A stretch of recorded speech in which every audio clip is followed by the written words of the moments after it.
Olá, pessoal. Boa tarde, sejam todos muito bem-vindos ao nosso terceiro seminário da quarentena.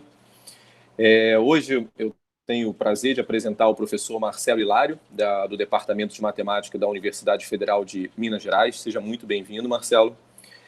O Marcelo é doutor pelo INPA e pesquisador na área de teoria da probabilidade, com ênfase em estudo de processos estocásticos, e vai nos falar hoje de matemática e embaralhamento. Então, Marcelo, por Muito favor. obrigado. Muito obrigado, Gladson. É um prazer estar falando aí no seminário da quarentena da Unirio. É, então, é, hoje eu vou falar então sobre matemática e embaralhamento.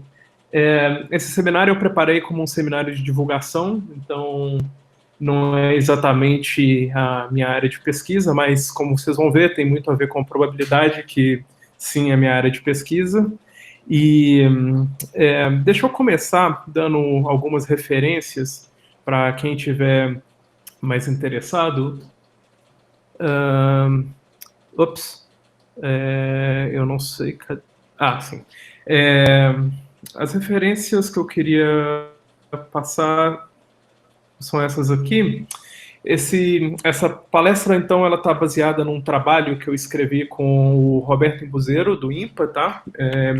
E o nome é A Matemática de Embaralhar Cartas, então.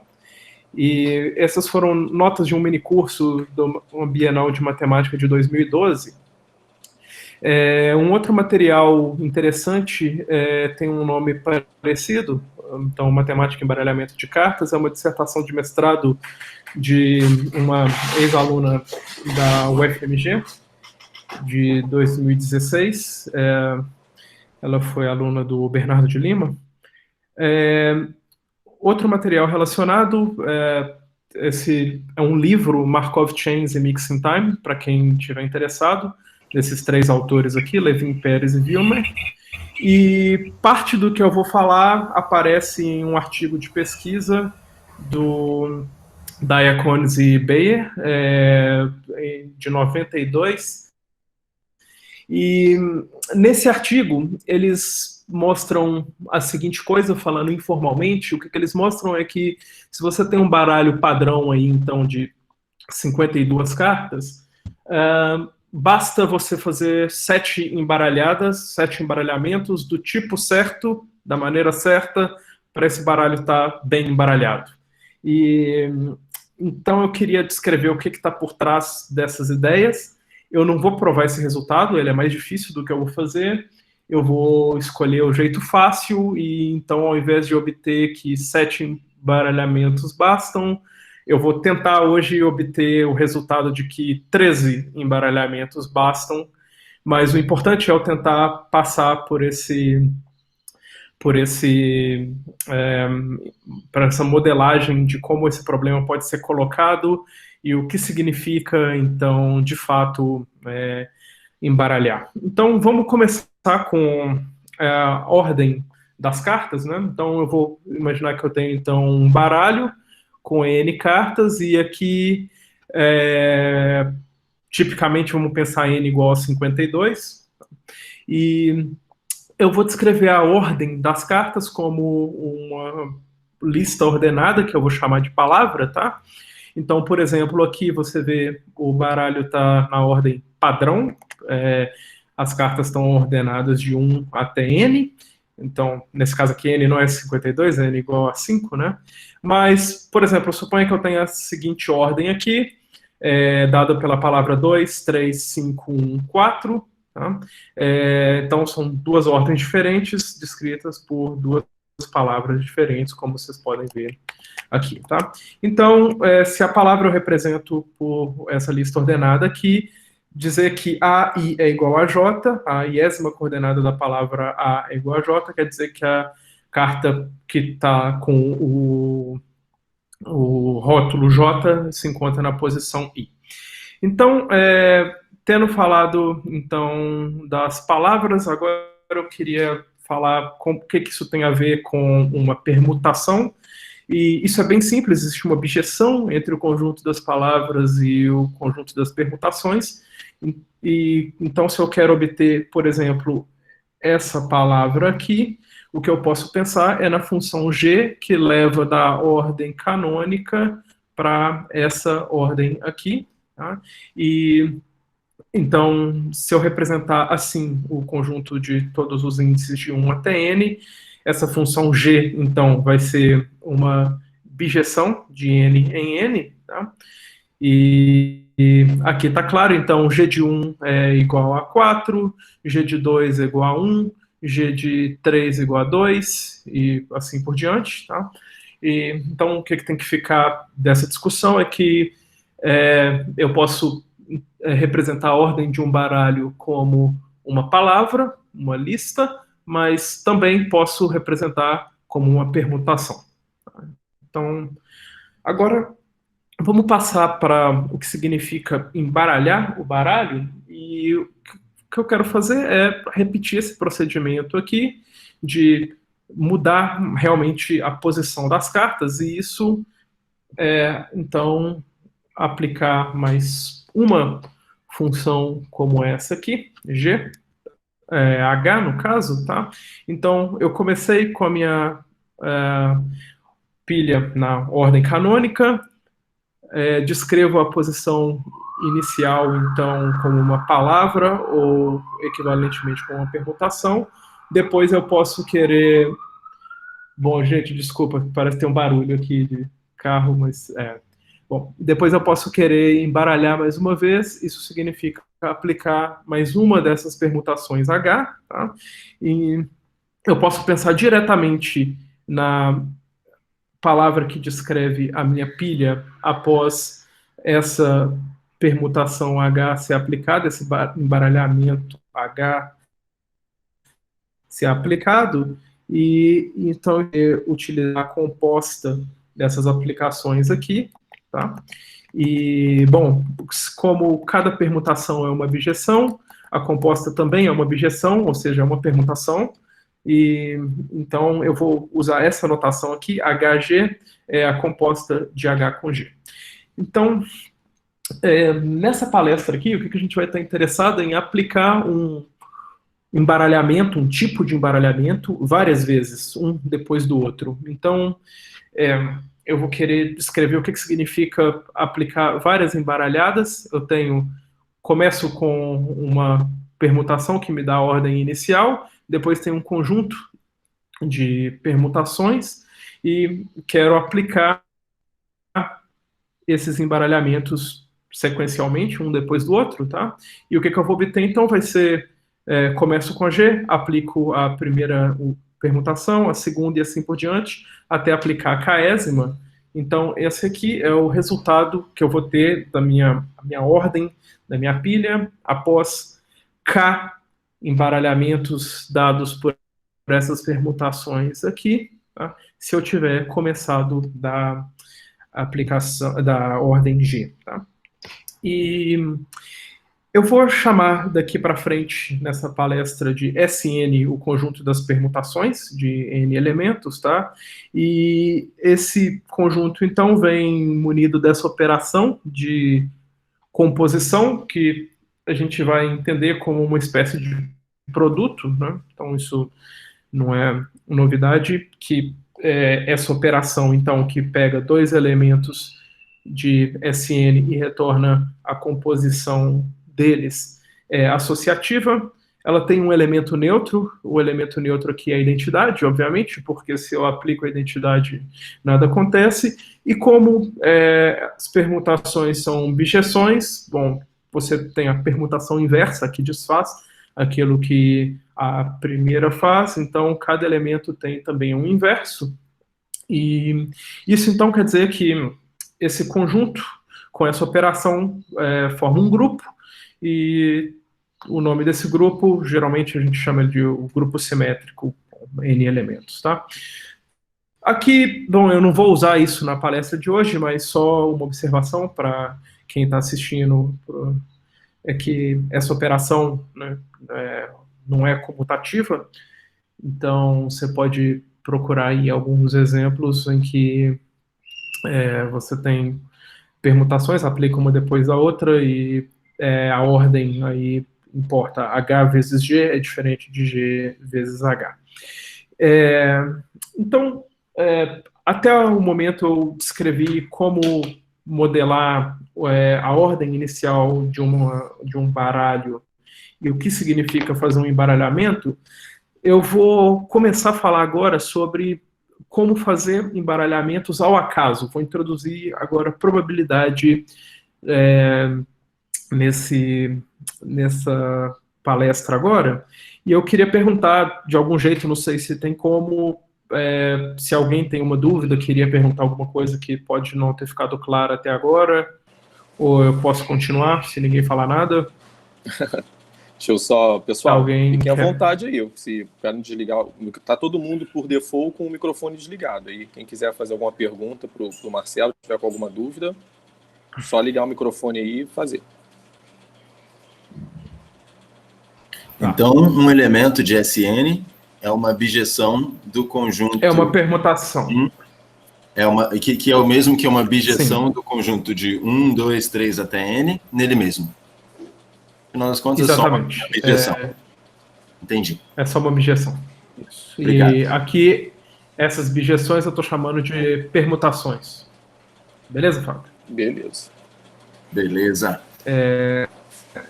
Então, esse produto aqui, né, HG, é simplesmente a composta de duas bijeções. G me dá a ordem inicial da pilha de cartas, que se eu pegar um baralho ordenado, aplico G e tenho a ordem inicial. Depois, H é um embaralhamento.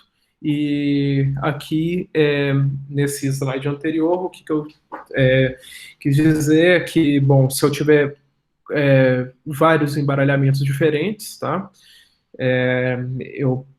A maneira de eu modelar isso bom, eu tenho a ordem inicial, aplico o primeiro embaralhamento e assim por diante. Isso é só uma composição de várias permutações, de K permutações no caso. Então, se você pensar, é isso que a gente faz, né? A gente pega um baralho e repete um tipo de embaralhamento K vezes, e mais na frente eu vou estar interessado em saber qual é esse número K aqui que eu preciso para o baralho estar bem embaralhado, seja lá o que isso quer dizer por enquanto. Tá? Então espero que vai ficar mais claro daqui a pouco. Joia? Então agora deixa eu falar um pouquinho sobre probabilidade. Então eu vou estar interessado em realizar embaralhamentos de maneira aleatória. Ou seja, eu pego uma pilha de baralho e eu vou fazer um certo procedimento, mas eu não sei, ou eu não tenho certeza de qual vai ser o embaralhamento que eu vou fazer. Por exemplo, suponha que você corta a sua pilha em um certo lugar e depois intercala. Então, tem uma certa probabilidade de você cortar essa pilha em algum lugar específico, mas você não controla muito bem, você só controla a distribuição de probabilidade. E também uma probabilidade de você intercalar de uma certa maneira depois que você cortou. Então, tem uma aleatoriedade envolvida nesse processo de embaralhar. Claro que tem pessoas que conseguem pegar um baralho de 52 cartas, cortar exatamente na metade e depois intercalar as cartas caindo exatamente uma de cada mão. Ou seja, essa pessoa... Um exemplo é uma pessoa que eu citei aqui, o Diaconis, apesar de ser matemático, além de ser matemático, ele é mágico, e esse cara ele é capaz de cortar um baralho exatamente na metade e depois intercalar as cartas de maneira perfeitamente ordenada. Então, se você acha que ele está embaralhando um baralho, mas na verdade ele não está. Ele sabe muito bem onde cada carta está, em cada momento. Bom, eu não consigo fazer isso, então toda vez que eu vou embaralhar, o que acontece é que eu estou fazendo um embaralhamento ao acaso. E como que a gente vai modelar isso? Então, em probabilidade, a gente tem, então, um espaço amostral. Então, o espaço amostral é o conjunto de todos os resultados de um experimento aleatório, ômega, vamos chamar assim, tá? E junto com esse espaço vem uma função, e essa função me dá a probabilidade de cada elemento do resultado do experimento aleatório ser esse elemento aqui. Então, essa função, obviamente, tem que satisfazer que a soma sobre todos os resultados possíveis da probabilidade desses resultados é 1. Alô, gente?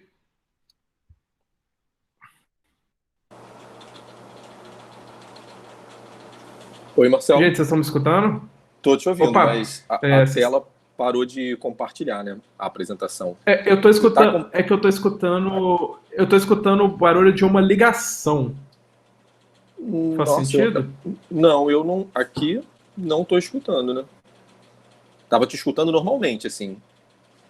Ok, então deixa eu voltar para a apresentação. Tá joia? Joia, perfeito. Vocês estão vendo? Ótimo. Então tá. Vendo e ouvindo.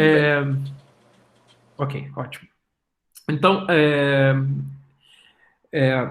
como eu dizia, então, uma probabilidade é uma função que a cada elemento do meu espaço de probabilidade associa a probabilidade do resultado do experimento ser aquele ali, e então ela tem que satisfazer que a soma de das probabilidades sobre todos os resultados é igual a 1.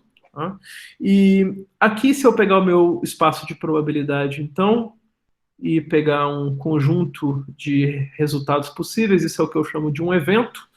Tá? Então, um evento é qualquer subconjunto do meu espaço amostral, e caso eu queira computar a probabilidade desse evento, basta eu, então, somar, não sobre todos os resultados possíveis, mas só sobre todos os resultados dentro desse evento aqui, a probabilidade dele. Então, essa é só a probabilidade básica, tá? O que eu vou querer fazer aqui é o seguinte, eu quero escolher um embaralhamento ao acaso. Então, o que significa isso? O que eu posso fazer é associar aos pontos de um espaço de probabilidade uma permutação, um embaralhamento. Tá? E então, eu faço alguma coisa ao acaso e essa coisa resulta em um embaralhamento para mim. Isso vai ser essa função, então vai ser o que eu vou chamar de embaralhada aleatória ou embaralhamento aleatório, tá? E o interessante é que quando eu faço um embaralhamento aleatório, ele induz uma distribuição de probabilidade não no meu espaço amostral, que eu já tinha uma probabilidade P aqui. O que acontece é que quando eu tenho um elemento, uma função desse espaço nesse, agora eu vou ter uma distribuição de probabilidade aqui. Como é que isso funciona?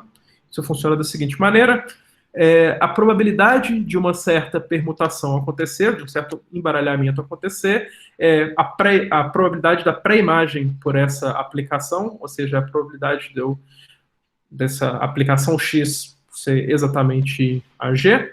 E, bom, aqui eu tenho um evento, eu preciso de somar sobre todos os ômegas nesse evento, tá? Então, isso aqui é simplesmente a pré-imagem, tá? A gente em probabilidade escreve assim. E então, moral da história aqui é que eu tinha começado com um espaço de probabilidade.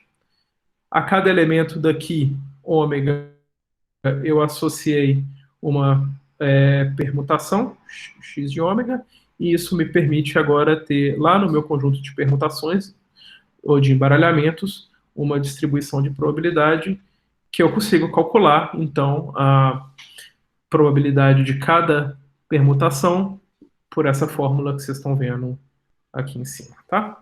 Então, isso é o que a gente chama, essa Q nova aqui, é o que a gente chama de distribuição induzida nesse conjunto das permutações aqui. Então, talvez o melhor fosse eu mostrar um exemplo, né? E o exemplo que eu queria mostrar é o exemplo que eu chamo de cima ao acaso. Então, eu tenho minha pilha aqui com N cartas, tá? Então, suponho que aqui é a primeira e aqui é a enésima. E o que eu vou fazer é o seguinte, eu vou escolher um número R de 1 até N, nesse conjunto aqui, uniformemente ao acaso. O que significa isso? Que cada escolha tem probabilidade 1 sobre N, as N possíveis escolhas aqui, tá? E, então, se o número que eu sorteei for 1, não faço nada, essa é a identidade. Se o número que eu sorteei for maior do que 1, o que eu vou fazer é que eu vou pegar essa carta que está no topo e vou passar ela para essa posição dada pelo número sorteado aqui. Então eu vou pegar a carta que está no topo da pilha e passar para a posição R, onde esse R é escolhido ao acaso. Tá joia? As outras cartas mantêm a posição relativa entre si. Só estou realmente pegando do topo e inserindo em R. E aqui a gente pode ver, então, que esse tipo de operação, tá? Eu estou escolhendo, então, um número aleatoriamente de 1 até n, com a probabilidade uniforme, 1 sobre n para cada escolha. Isso induz, então, uma permutação que é a seguinte, né? Se eu tiver escolhido o número j, o que eu vou fazer? Desculpa, aqui deveria ser HJI. HJI. Então, a carta I igual a 1, a carta que está na posição 1 vai para a posição J, a carta que está na posição I, se tiver entre 2 e J mais 1, essa carta sobe, porque entrou uma carta embaixo dela. Se tiver entre a posição J mais 1 até N, essa carta desce, porque entrou uma carta em cima dela. Então, espero que tenha ficado claro, eu tinha cometido um erro aqui. Então, qual tipo de distribuição de probabilidade isso induz no conjunto das permutações? É uma bem simples, tá? Ela dá peso 1 sobre n para cada uma dessas permutações desse tipo aqui, e 0 para permutações mais complicadas ou permutações de qualquer outro tipo. Por exemplo, a identidade aí, né, ela tem peso 1 sobre n, que é só eu ter escolhido a carta de cima e eu não fiz nada. Mas uma transposição, que é trocar duas cartas de lugar, essa aí, se não for trocar a primeira com a segunda, isso não pode acontecer. Por exemplo, não tem jeito de você trocar a quinta carta com a 10ª. Então a probabilidade de uma transposição desse tipo é 0 aqui, tá? Então, esse é um exemplo simples de como, com um espaço de probabilidade e uma função que sai desse espaço de probabilidade no conjunto das permutações, a gente induz uma probabilidade no conjunto das permutações. Tá?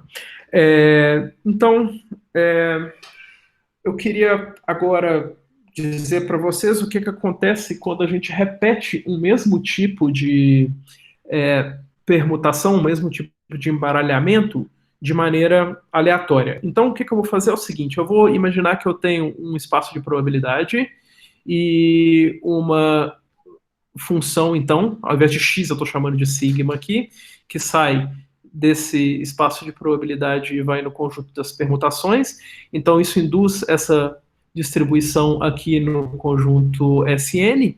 E suponha agora que eu tenho várias cópias, K cópias independentes dessa permutação. Tá? Então, seria como repetir esse tipo de escolha de permutação aleatória K vezes de maneira independente.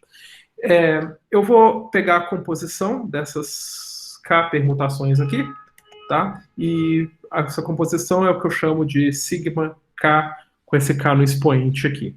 Então, isso é uma permutação, e eu gostaria de saber a seguinte pergunta: se eu tenho a distribuição de uma das permutações, será que eu consigo calcular a distribuição desse conjunto, dessa composição, dessas K permutações? E a resposta é que sim, isso é dado pelo que a gente chama de uma convolução. Tá? Então, provavelmente todo mundo conhece o nome convolução com integrais aqui, é exatamente a mesma coisa, só que ao invés da integral tem uma soma aí, tá? Então, por exemplo, deixa eu pegar K igual a 2 aqui e fazer uma continha com vocês, tá? Eu quero calcular a probabilidade de quando eu componho a primeira com a segunda dessas permutações, eu encontrar G, uma certa permutação em SN fixa, tá? E, então, essa probabilidade ela é o seguinte, eu vou dividir sobre todos os resultados possíveis da primeira permutação. Como esses conjuntos são disjuntos, a probabilidade disso aqui acontecer é a soma dessas probabilidades aqui. Tá? E agora, repare, então, aqui eu estou obrigando a primeira permutação ser igual a um certo G1 e estou somando sobre todos os G1s possíveis. Tá? Então, repara a seguinte coisa, se você olha aqui agora esse evento aqui, bom, se eu multiplico por G1 dos dois lados, e lembrando que sigma 1 é G1, eu vou ter que a minha sigma 2, então tem que ser G1 a menos 1, desculpa, multiplico por G1 a menos 1 dos dois lados, tá? O inverso da permutação G1. E agora, usando independência, esse resultado é independente desse, então é a probabilidade disso e a probabilidade disso. Bom, isso é o que a gente chamou de Q, então é o Q disso e o Q disso aqui.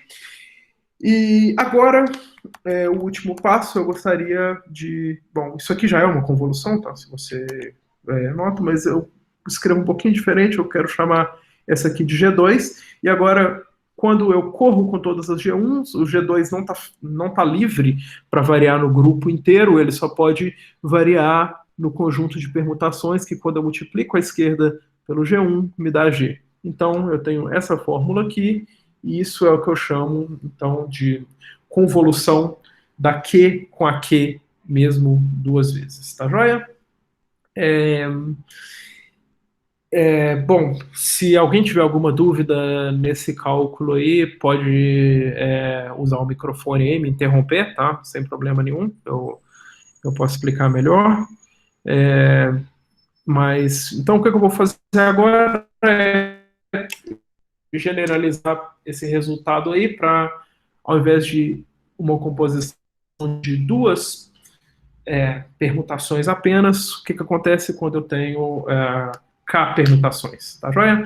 E, então, quando eu tenho K permutações, uma fórmula muito parecida vale, eu vou somar sobre todos os conjuntos de K permutações em Sn, mas com a restrição de que o produto entre elas tem que dar G, e o produto das probabilidades de cada GK. Então, isso aqui é o que a gente chama de convolução de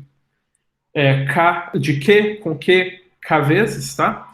E então, bom, essa é uma conta que todo mundo pode fazer, depois com calma, mas o que eu quero dizer é que se eu sei que as sigma i's têm distribuição Q, e elas são independentes, então a sigma K, que é a composição dessas K coisas aqui, tem uma distribuição que eu posso calcular, eu estou chamando de convolução de Q com K vezes, e a fórmula está aqui em cima. Tá? Então,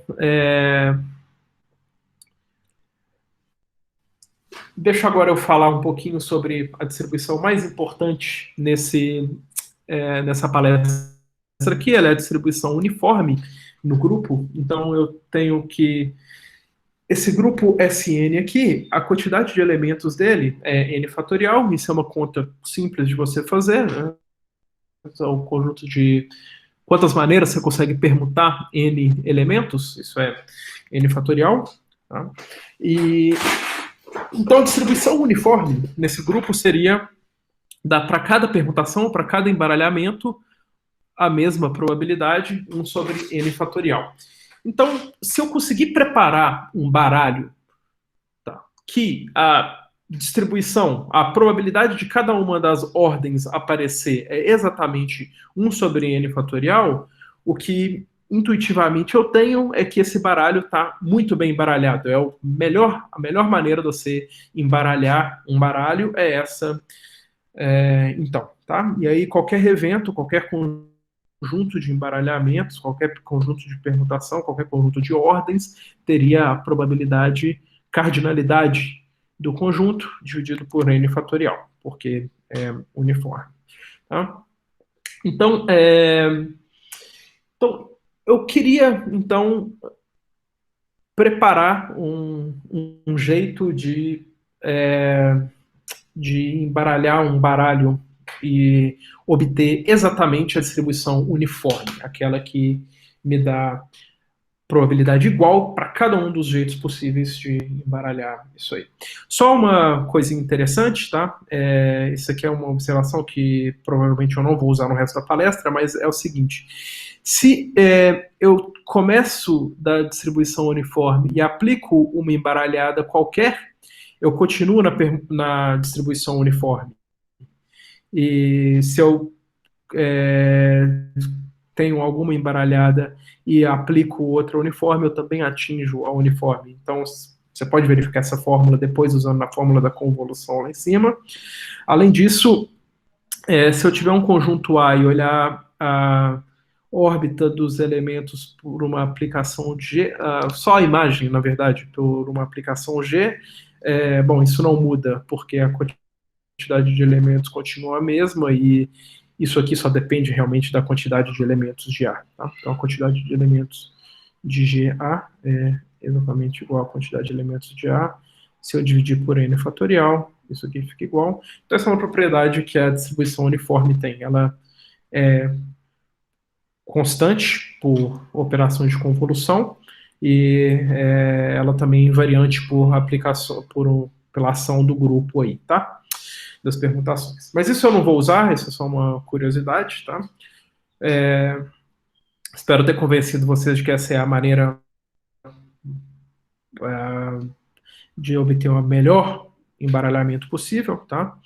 E então você podia pensar, beleza, então eu vou preparar um conjunto de baralhos, cada um deles com N, cada um deles com probabilidade 1 sobre N fatorial, tá? Eu teria, então, depois eu escolho uniformemente entre esses aí, e eu teria uma pilha distribuída, então, com distribuição uniforme. Qual que é o problema disso? O problema disso é que esse número aqui, né, N fatorial, no caso que N é igual a 52, é um número estupidamente grande, então esse número eu calculei 8,07 vezes 10 a 67, espero que esteja certo, tá? E, por exemplo, se você pega o número de átomos no Sol, eu fiz essa continha ontem aqui, eu peguei a massa do Sol, 2 vezes 10 a 30 quilogramas, então é 2 vezes 10 a 33 gramas. Vamos supor que o Sol só tem átomos de hidrogênio, então eu tenho 1 mol a cada grama de hidrogênio, né? E então essa conta é simples se eu faço essa suposição, porque agora eu só preciso de multiplicar pelo número de Avogadro, e eu obtenho que a quantidade de átomos no Sol, então, é 1,2 vezes 10 a 57. Então, se você pensar que, cada carta você precisa de vários átomos para fazer, uma continha simples te mostra que não existe átomo suficiente na Via Láctea para você preparar um conjunto com 52 fatoriais baralhos, cada um com uma das ordens possíveis, tá? Então, a pergunta é como eu posso fazer para obter essa distribuição π?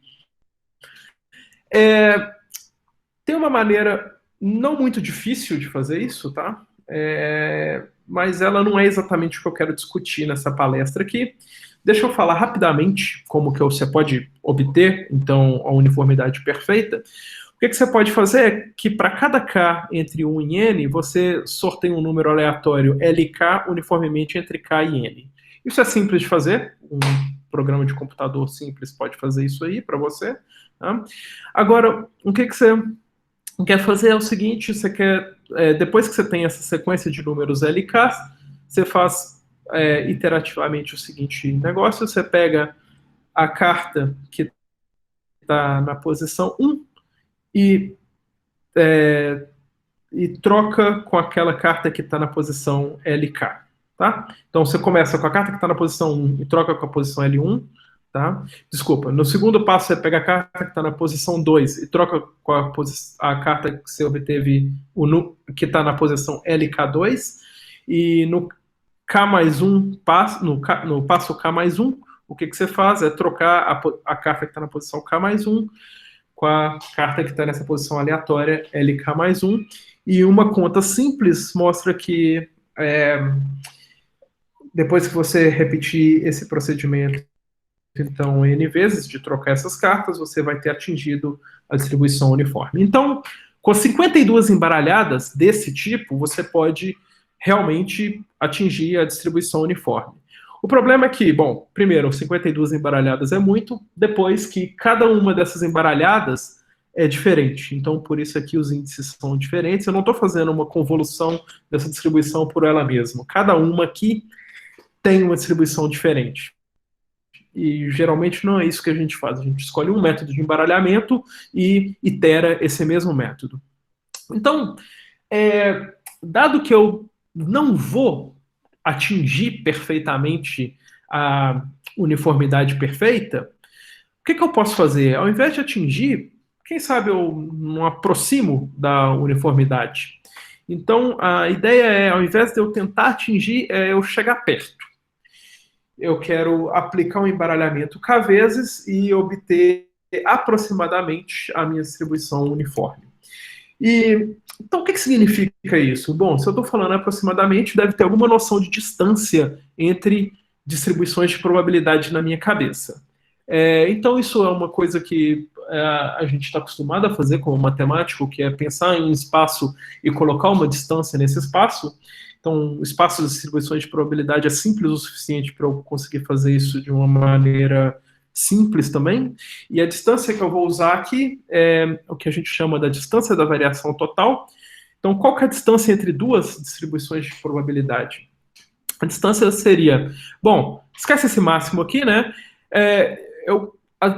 Intuitivamente, duas probabilidades, duas distribuições de probabilidade estão longe se eu olhar para um evento e a diferença das probabilidades atribuídas a ele for grande. Então, eu vou pegar o máximo sobre todos os eventos possíveis aqui em SN, calcular essa diferença aqui, ok? E, com sorte, isso vai ser uma distância. O que eu quero dizer? Para ser uma distância, tem que satisfazer que é, bom, não negativa e zero se somente se os pontos do espaço são iguais. Tem que ser simétrica, a distância daqui para aí é a mesma distância daí para cá. E tem que valer a desigualdade triangular aqui também, né? E você pode fazer uma continha, tá? É simples e mostrar que isso aqui, de fato, satisfaz a desigualdade triangular. Então, essa é uma distância. Aqui, nessa palestra, eu vou estar sempre interessado, então, em avaliar a distância entre a distribuição que eu tenho depois de K em embaralhamentos e a distribuição uniforme. Então, isso vai ser dado por essa fórmula aqui, porque é assim que eu calculo quanto que é o peso de um certo conjunto na distribuição uniforme. Tá joia?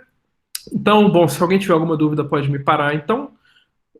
Mas até agora, o que eu quero que tenha ficado claro é que existe uma noção de distância entre probabilidades. Eu quero avaliar a distância entre isso aqui, que é a distribuição de K em embaralhamentos independentes do mesmo tipo, que são dados por essa distribuição Q aqui, e essa aqui é a uniforme, e eu quero saber então, para o meu problema de embaralhamento, o que eu quero saber é qual número K eu preciso de tomar aqui, ou seja, quantas vezes eu preciso de iterar o embaralhamento para que essa distância aqui seja pequena.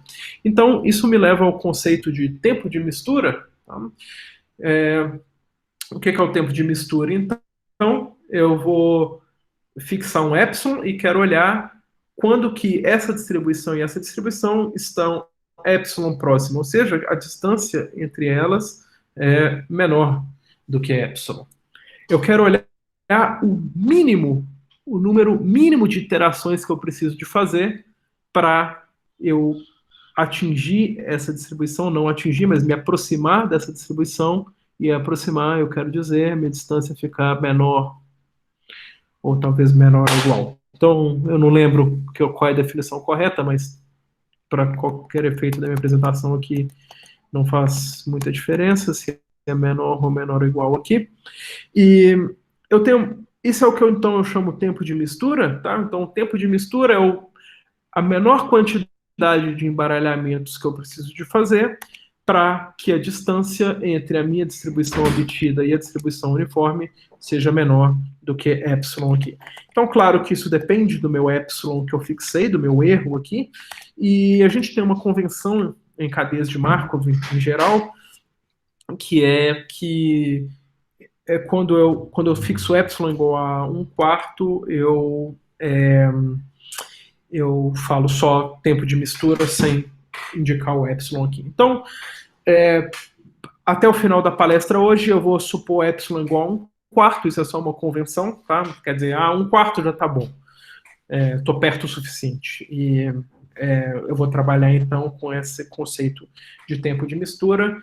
Eu quero saber, então, qual é o tempo de mistura de um tipo de embaralhamento correto. Mas qual tipo de embaralhamento que a gente vai fazer? Não vai ser aquele que eu mostrei para vocês no começo, de pegar uma carta no topo da pilha e colocar ela na posição R, vai ser algo mais elaborado que isso. E esse é o embaralhamento GSR, de Gilbert, Shannon e Reeds.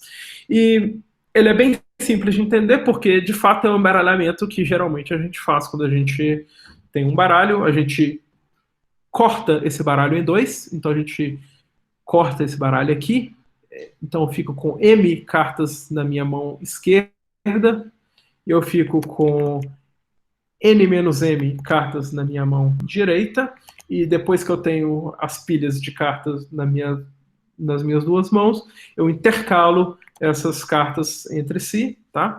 E nessa modelagem de Gilbert, Shannon e Reeds aqui, essa posição em que eu corto a carta é dada por uma variável aleatória binomial de parâmetro n e 1/2, tá? Então, seria algo com um histograma desse aqui, onde aqui é o n sobre 2, tá? E depois que eu separo essa carta, essa pilha em duas pilhas assim, uma conta fácil de você fazer é que existem N escolhe M maneiras de intercalar essas cartas. Por quê? Porque você tem que escolher das N posições possíveis onde vão parar as M cartas que estão na sua mão esquerda. Então, como que a gente faz? Depois que a gente escolheu a distribuição binomial aqui para cortar, a gente escolhe uma dessas maneiras de intercalar uniformemente entre as possíveis, tá joia? Então, esse é o embaralhamento de Gilbert, Shannon e Reeds. Esse é geralmente o embaralhamento que a gente faz no geral. O que eu queria mostrar para vocês é o seguinte, tá? Se você fez, por exemplo, suponha que você tinha 10 cartas e fez esse corte aqui, com M igual a 6, tá? E depois você intercalou e obteve essa ordem aqui. Então, a sua ordem final vai ser dada por essa palavra aqui, e você vê que nessa palavra tem uma sequência maximal crescente aqui, e outra sequência maximal crescente aqui, tá? E usando esse fato, você pode então calcular qual que é a distribuição de probabilidade induzida no conjunto SN, tá? Ela vai dar peso 1 sobre 2n para qualquer permutação cuja palavra tenha duas sequências crescentes, dessas aqui. A identidade aparece também. E como que a identidade aparece? Bom, imagina que você cortou a sua pilha na posição 1. Desculpa, na posição 0. Ou seja, você não cortou, de fato, a sua variável aleatória M aqui é uma binomial que saiu 0. Quer dizer que você não cortou, você simplesmente entregou a pilha para outro cara. Então isso te dá identidade.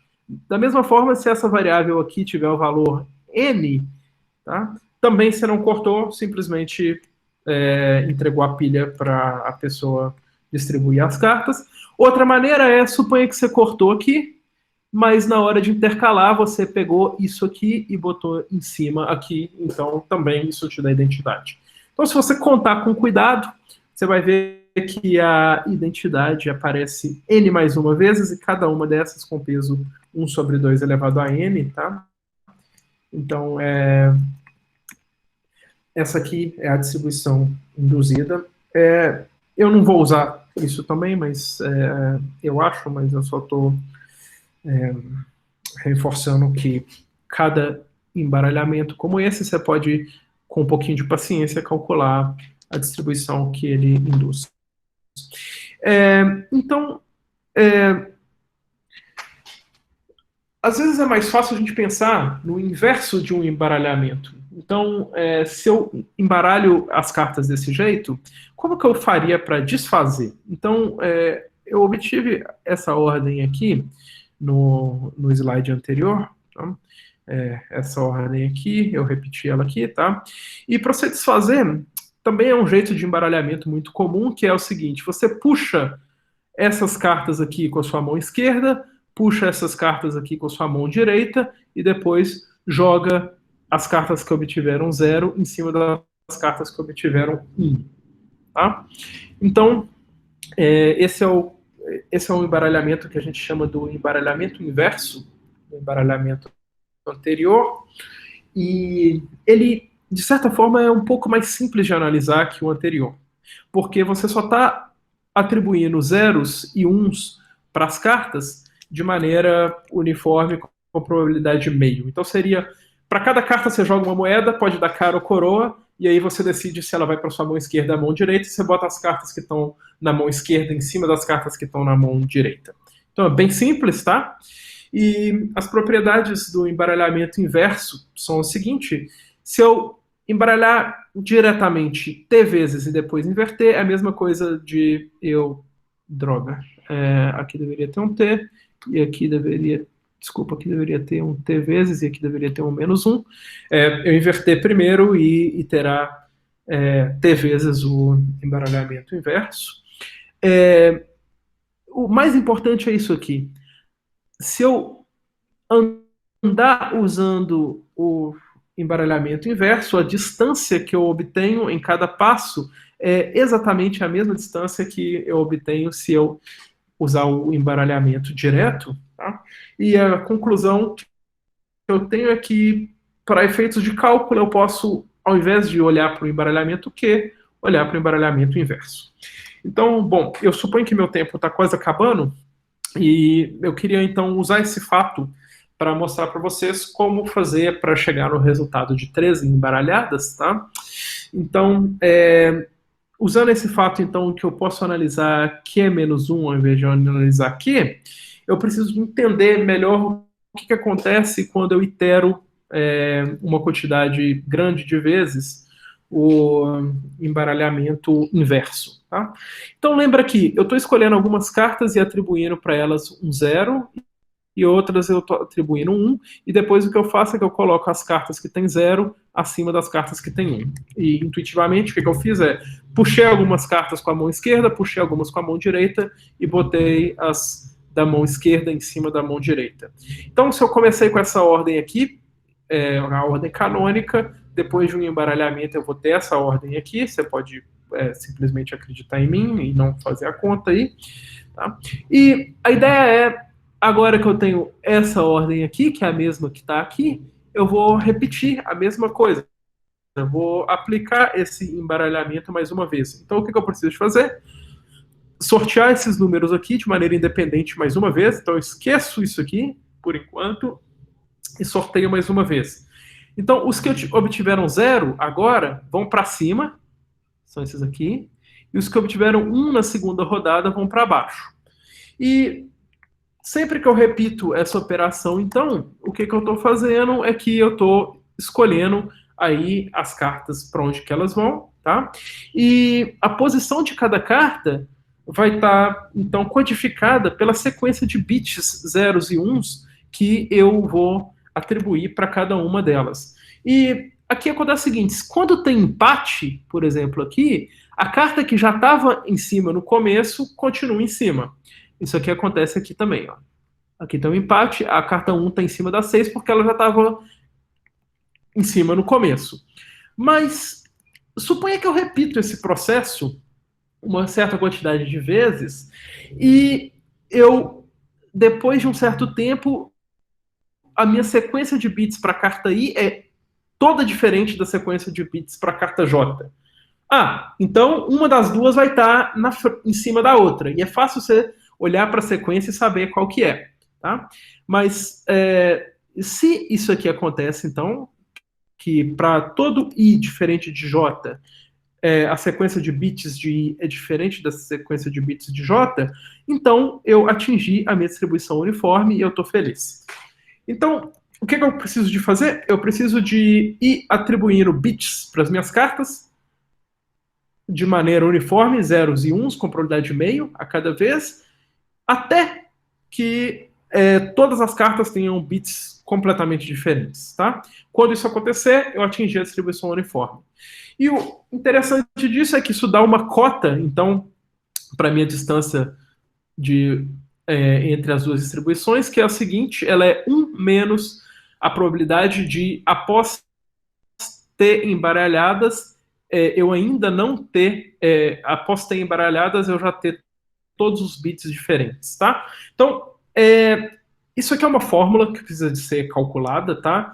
Mas ela é bem intuitiva no seguinte sentido. Se ocorre, ou seja, se todos os bits são diferentes para todas as cartas, então a gente já atingiu o π, a distribuição uniforme. Então a distância entre as duas é, de certa forma, menor do que a probabilidade de eu ainda não ter atingido essa distribuição uniforme. Então, é uma fórmula intuitiva, não estou falando que essa é a prova, mas é uma continha que vocês podem olhar no material que o Fábio vai enviar por e-mail para vocês. Tá? Então, existe um jeito de calcular P de E, mas eu acho que eu estou ficando com o tempo apertado. Então, isso está ligado com um problema clássico de combinatória, que é o problema dos aniversários. Então, suponha que eu tenho um ano com 365 dias, por exemplo, e N pessoas numa sala. Qual que é a probabilidade de não ter pessoas que fazem aniversário no mesmo dia? Essa é uma conta simples de fazer, em combinatória, tá? E aqui, eu vou interpretar a seguinte coisa.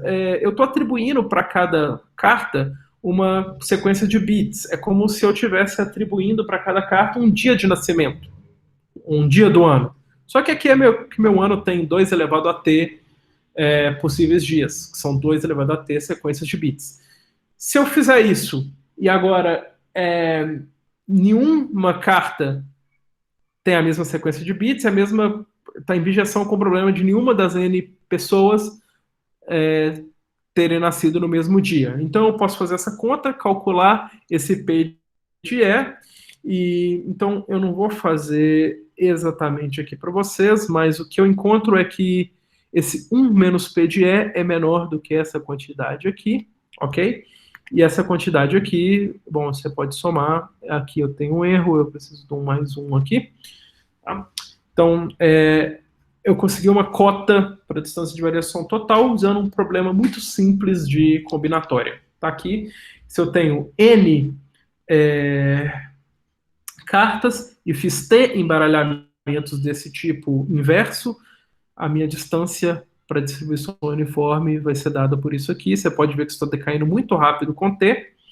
E então, se eu quiser calcular o meu tempo de mistura, o que eu vou fazer é o seguinte: eu preciso de cozinhar aqui um T, que se eu jogar aqui, esse negócio aqui vai dar menor do que 1/4, porque eu estou calculando o tempo de mistura com epsilon igual a 1/4, tá? E não é difícil você descobrir que é esse aqui o número que você tem que botar aqui, para você obter 1/4, tá? Então, esse é o meu tempo de mistura. E agora, se você substitui N igual a 52 aqui, você vai encontrar T igual a 13. Então, isso quer dizer que se você substitui T por 13 aqui, essa distância aqui vai ser certamente menor ou igual que 1/4, e você está 1/4 próximo da distribuição uniforme. Claro que se você quiser uma precisão melhor de epsilon aqui, você vai ter que trocar esse número aqui, vai ser um número diferente, mas você pode fazer essa conta e talvez, se o seu epsilon for bem pequenininho, esse número aqui vai aumentar. E Mas eu espero ter mostrado para vocês toda a ideia, tá, dessa prova. E se eu tiver só mais 2 minutinhos, eu queria falar para vocês a seguinte coisa, tá? Que nessa referência aqui, então, os autores mostram que, na verdade, 7 são suficientes, tá? Então, 7 embaralhadas são suficientes. E lá eles têm que fazer uma análise combinatória muito mais complicada desse embaralhamento que eu mostrei para vocês. E o que acontece é um certo fenômeno que a gente chama de fenômeno de cutoff, que, na verdade, de 13 para 7, as coisas não mudam muito, porque esse tipo de processo se atinge a distribuição uniforme muito rápido. Então, se eu fosse fazer um desenho aqui, seria algo desse tipo aqui, tá? Então, eu mostrei que 13 já está muito pequeno, mas 7 não vai mudar muito. Você passar de 1 para epsilon acontece numa janela muito pequena. E esse é um tipo de fenômeno importante no estudo de probabilidade e cadeias de Markov em geral, que é um problema que a gente chama de cutoff. Mas, claro, quem quiser ler esse artigo aqui, ele é muito interessante, mas o trabalho combinatório é muito maior, tá? Isso está feito na dissertação de mestrado da Paula, de uma maneira mais amigável, então quem quiser olhar. E eu pedi para o Fábio mandar um PDF dessas minhas notas de aula para vocês aí, o Fábio Simas, não o XP. Então, bom, se ele ainda não tiver mandado, vocês podem cobrar dele. Eu acho que eu fico por aqui. Muito obrigado pela atenção de todo mundo. Obrigado, Marcelo. Poxa, excelente. A gente agora, como já é tradicional, a gente abre para as perguntas. Aí eu queria que o pessoal se inscrevesse, ou o primeiro pode perguntar. Aí para o Marcelo, quem tem alguma pergunta ou algum comentário para fazer para ele.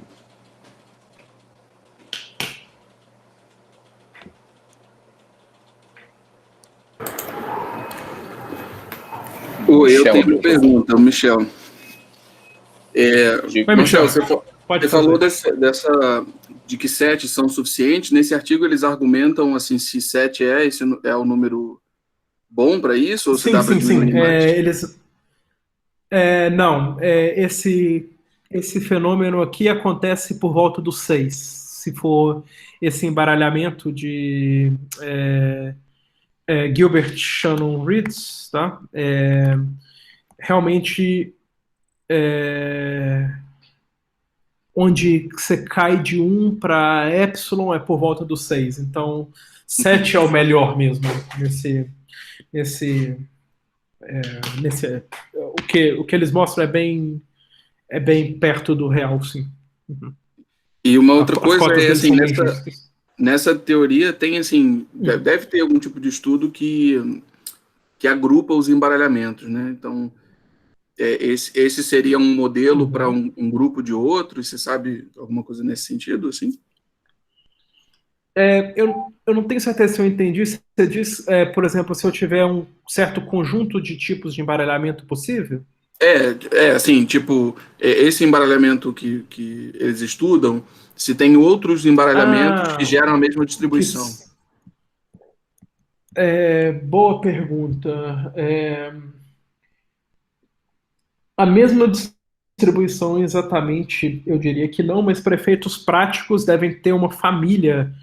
Então, né, se você pegar aqui o SN, né, então eu tenho uma distribuição de probabilidade aqui, né, e nessa aula de hoje, né, nessa palestra de hoje, essa distribuição aqui, ela estava concentrada em uma certa... Sim, um certo tipo de ações, né? De permutações. De ações que são essas desse tipo aqui, né? deixa eu ver, isso. São as que têm duas sequências crescentes ou identidade, né? Só pode acontecer isso. Mas deve ter toda uma vizinhança desse tipo de coisa aqui, que para todos os efeitos é semelhante. Eu não conheço nenhum trabalho nesse sentido, acho uma coisa interessante de pensar, mas eu diria que sim. E aqui o interessante é que, por exemplo, se você, ao invés de pensar em uma embaralhada, você de uma vez dá duas embaralhadas desse tipo. Então você repete ela duas vezes, tá? Então, o negócio começa a ficar mais complicado, porque é o seguinte, vamos contar então a quantidade de sequências crescentes que eu posso ter. Então, no primeiro passo, eu posso ter duas, porque foi quando eu intercalei, ou uma só, quando eu tenho a identidade. No próximo passo, cada uma dessas duas aqui podem virar mais duas, ou podem não virar. Então, eu posso ter 4, 3, 2 e 1. E, então, de qualquer jeito, para todos os efeitos, eu acho que aqui, se você itera esse tipo de embaralhamento, que é duas vezes o embaralhamento anterior, você também vai convergir para π.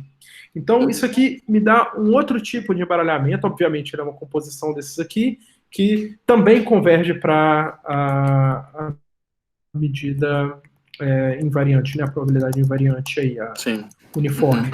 E eu imagino que tenha uma coisa, todo um grupo, um conjunto aí numa vizinhança desse tipo de embaralhamento que, para todos os efeitos, é parecido.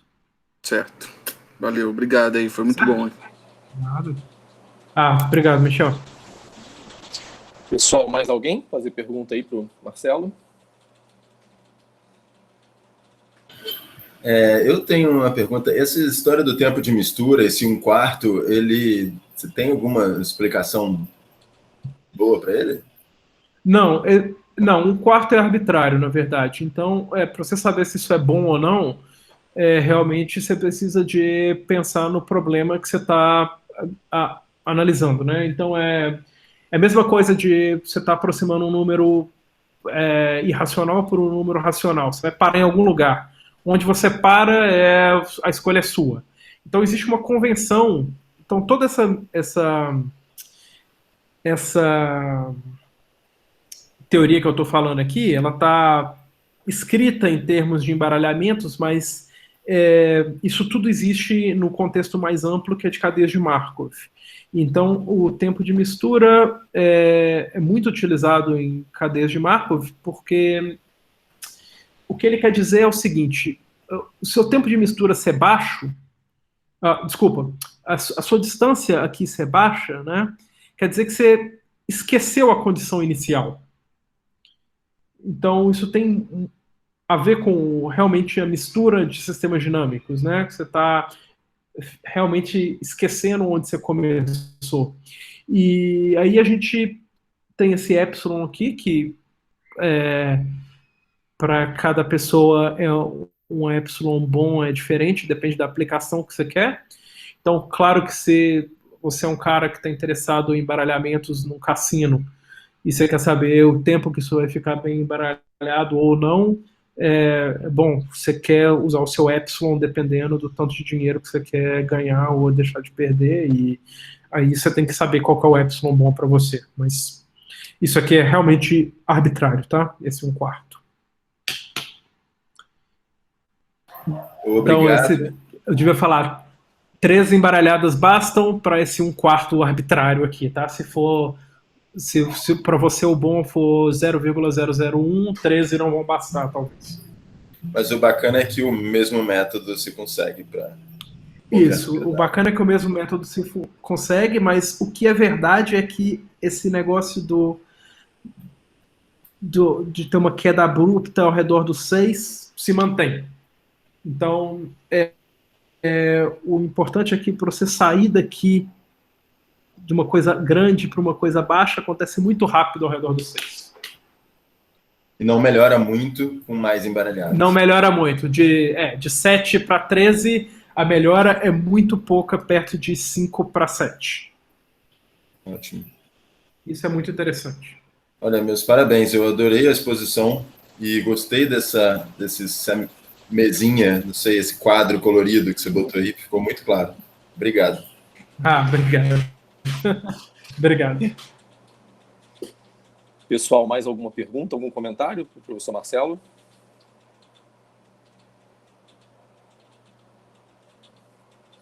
Então, acho que, como já é a tradição aqui no seminário, acho que todo mundo liga o seu microfone agora. A gente agradece ao Marcelo pela excelente exposição dele.